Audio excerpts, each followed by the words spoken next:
TAR300 installation. Insert the lock nut carriage into the drawbar. Use the slot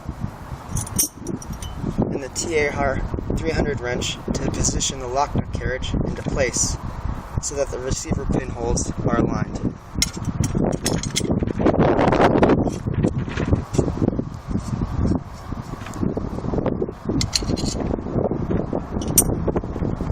Insert the drawbar into the receiver.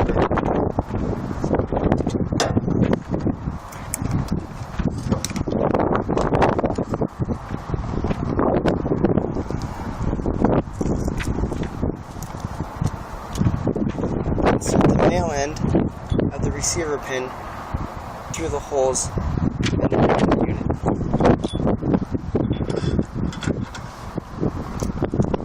Take the 5/8 sleeve and put it over the pin.